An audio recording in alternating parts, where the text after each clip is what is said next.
За сайн байцгаана уу бүгдээрэнд нь шинэ 7 хоногийн мэнд. За энэ ч одоо юу вэ? Шинэ оны хамгийн эхний сарын одоо төгсгөлийн 7 хоног уу бараг тийм бүтэн 7 хоног ярих юм бол за ингээд 7 хоногийн маркет очоо хийчихье.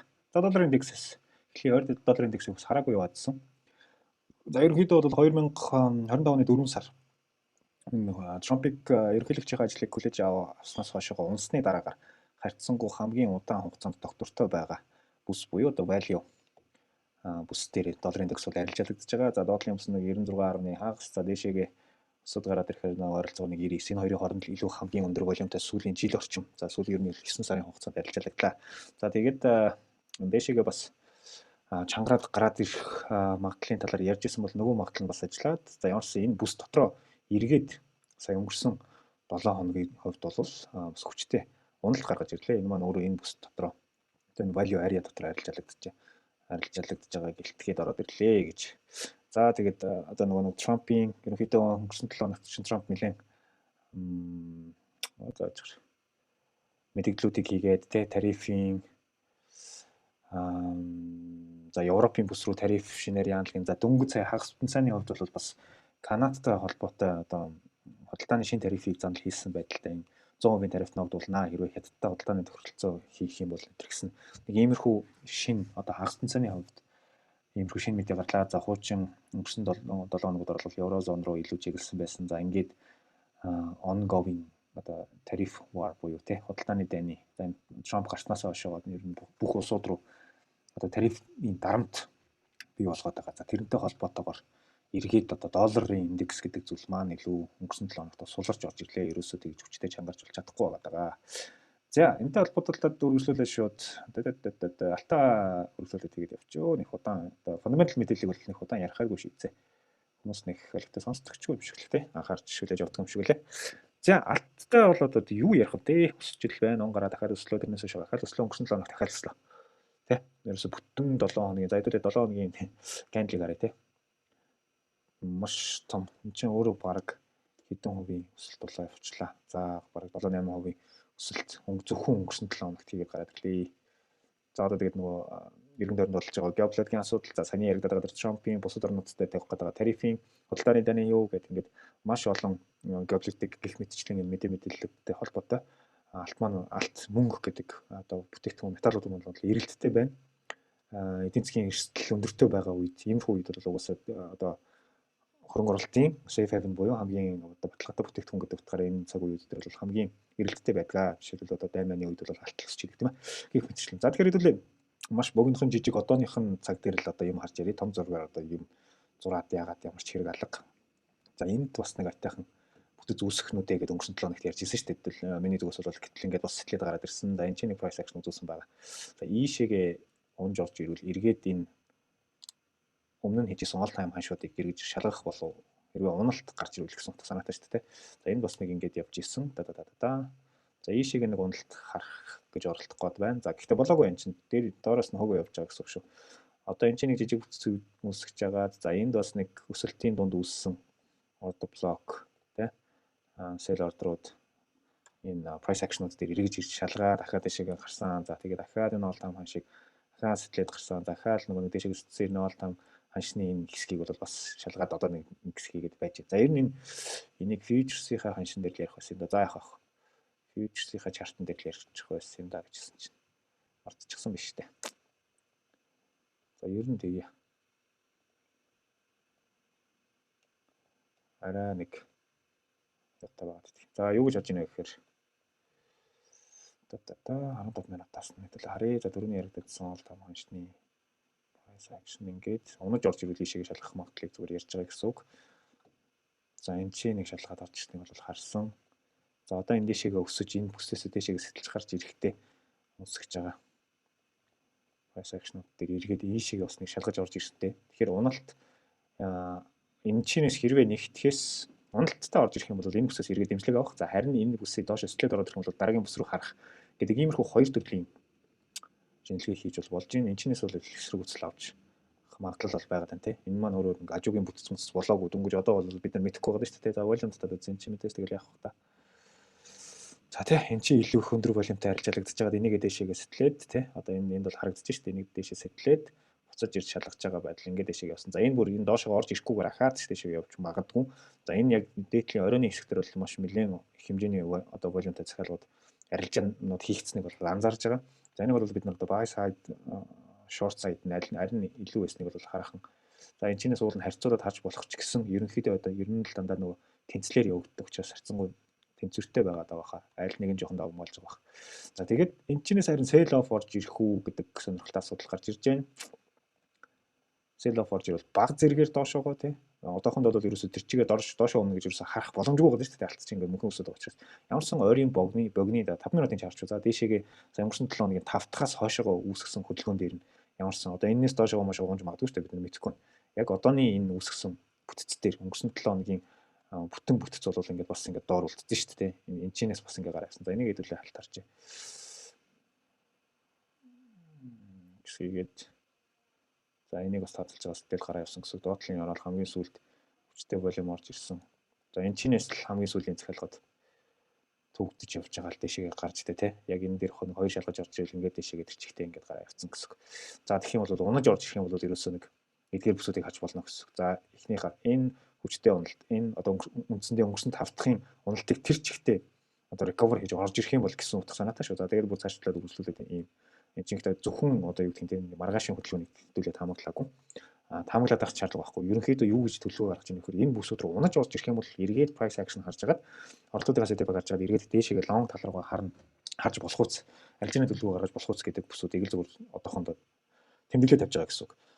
За тэгээд нэг маш их одоо гомдлын асуудал мэдээллүүд ингээд хөврөөд ханшинд нөлөөлөд байгаа учраас тухайн үед нь бид нар суур мэдээтэйгээ бас давхар харьцуулж үзээд техник шинжилгээний арга барилаар өөрсдийнхөө арилжааны төлөвлөгөөнүүдийг гаргаад хийгээд гүйцэтгэхэд л явна. Тэрнээс л одоо төлөлийн ханшийг тааж мэдгээл унаа нуснаа гэж яриад ахын өөрөө очиод дутагдaltaй утгагүй асуудал шүү дээ. Хин ч нэг үгсээ 100% тааж мэдэхгүй юм чинь. За тэгэхээр унаж орж ирэх юм бол юм хүүсүүд байна. За харин зүгээр шууд нэгтгэхийн Азийн хөдөлгөөнөөс ямар хуу шорт байж болох вэ? Харъя. За яг хөө фьючерсийн зах зээл дээр өнгөрсөн 5 дахад яг та хаагдахтаа бол ингээд доошоогоо тэнч нэг шалахгүй ч гэсэн юмд нэг лаатай хаагдсан байгаа. За юун дээр бол safety брокер болгоных мэдээж өөрөлдөө safety-г болохоор тийм биш байгаа тий. Доошоогоо юутай биш байгаа шүү дээ. Тэгэхээр фьючерсийн зах зээлийн чинь чарт бас хамаагүй юу шүү. Ер нь орж иж байгаа волюмууд нь хамгийн legit буюу одоо цаадлын яг ханшны чинь өгж байгаа safety чинь өөрөө фьючерсийг copy хийж явдаг учраас decentralized гэж ярьж болно тий. Энэ брокерууд бол centralized шүү дээ тий. Өөрөөсөө бас нэг янз бүрийн лама татаад байдаг юм бүх асуудлууд гаргаад байдаг. Хамгийн одоо чүү чартны зөв мэдээлэл гэх юм бол нөгөө талдаа харагдана гэж болох хэрэгтэй. За гэхдээ яг хуу харьцуулаад үзэхэд бол фьючерс нь өөрөө доошоогоо уналттайгаар 1 минутын чарт шүү гэдэг. 1 минутын дуурлаг л харсан шүү. Ингээд унаад хаагдсан байгаа. Тэгэхээр би юу гэж хэлэх гээд байна вэ гэхээр нь шүү дээ тий.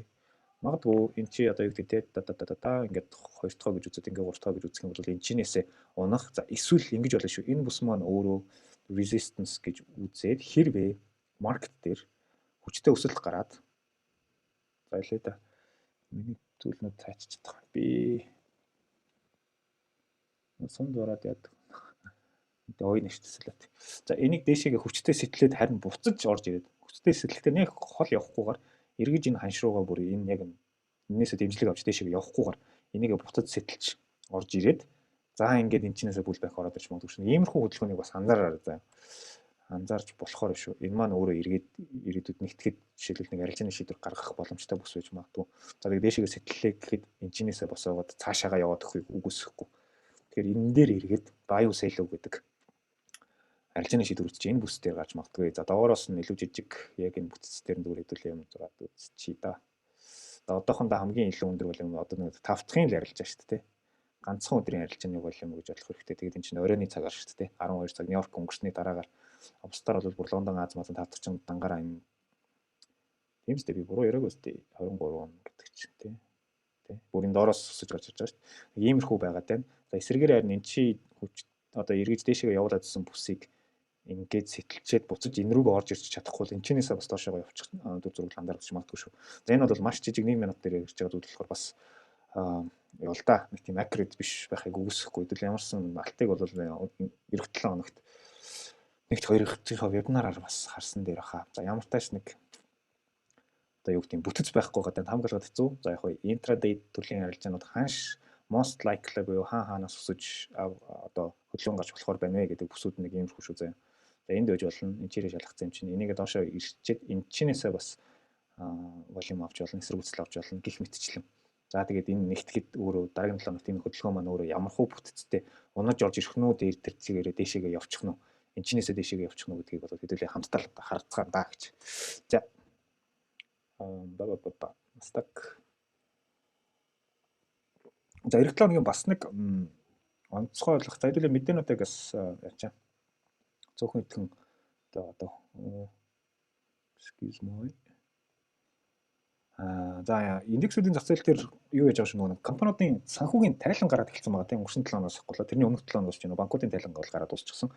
Одоо технологийн компаниуд гараад эхэлсэн байгаа. За тэр тусмаа энэ 7 хоногийн за энэ зурган дээр дараа харахаар юм нөгөө томчуудын магнит савын долоогийн ихний хэд чинь ороод ирж байгаа. Tesla, Microsoft, Meta ингээд энэ гуравтай Apple ингээд 4. За ингээд энэ 4 бол үндсэндээ энэ 7 хоногт за 3 дахь 4 дахь өдрүүдээр за энэ дандаа after close буюу маркет хаагдсны дараагаар одоо бид нэр өглөө босч ирэхэд 5 цагт үндсэндээ одоо мэдэн гардаг. Тэгэхээр Nasdaq одоо хувьцааны зах зээлийн индексүүдийн хувьд бол чарт нь өөрөө яг тухайн үед нэлийн хөдөлгөөнтэй өглөө 7-8 цагт Азийн хөдөлгөөн бол нэлийн тийм хүчтэй volatile хөдөлгөөнтэй дээшээ доошоо spike үүсгэсэн байдлаар нэг тиймэрхүү хөдөлгөөнүүд бол огтох байхаа угаасаа тэгж явдаг та. За энэ өнгөрсөн 7 хоногт бид нэр хийгдэжсэн бас арилжаа хийж болох ч байсан. Бүтцүүд за энийг харж ярахаар аягүй төвхтэй байна. Зөвхөн ингэж хүчсэхээ юм дээр л зураа явуучих.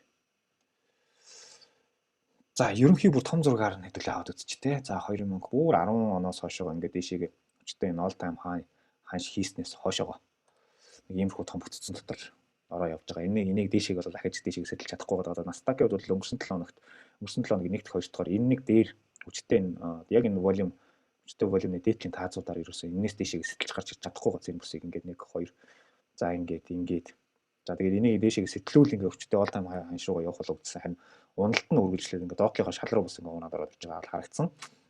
Тэгэхээр цаашдаа одоо нэг технологийн компаниудын санхүүгийн тайлан өнтер энэ 7 хоногоос эхлээд гарч ирэхтэй холбоотойгоор харин ралли гэдэг зүйл чинь ийшээгээ ингэж орж ирж магадгүй эх 7 хоногт бий болж магадгүй шүү.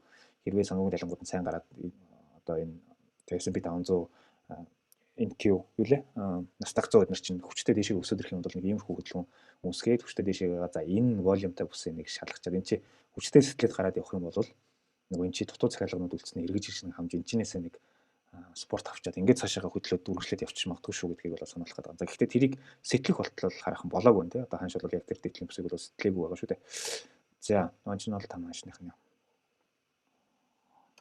За энийг арай жижигрүүлээ зүгээр Nasdaq-ыг яг энэ бүтцэн дээр нь бас авч үзээд байгаа юм. За энэ өмнөх өмнөдтэй холбоотой биш. За өнгөрсөн оны 11 сараас хойшоо мөн л ер нь хувьцааны зах зээл бол харьцангуй тогтвортой хоёр тишээгээ савлгаатай арилжуулагдж байгаа гэж болно. За онгорсноос хойшоогоо 12 сар юунуудаар доошоо өвчтөе унж урчсан боловч хамгийн өндөр волюмтай арилжуулагдж байгаа. Одоо бүс бол нэг энэ хоёрын хооронд байгаа 25526 ингээд дэш доошоогоо нэг 500 орчим нэгжийн юутайгаар хамгийн өндөр волюмтай арилжуулагдж байгаа нэг за энэ донтор мэдээж энэ уналтууд бол гарч ирсэн.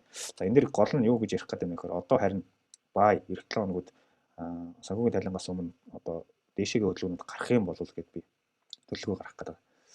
За ингээд энэ нөгөө нэг дээшээгээ ингээл чиглэлтэй хаярлаа үүсгэхэд яваад байдаг бүтц ороод иржиж магадгүй гэж зүгээр харах гээд байгаа.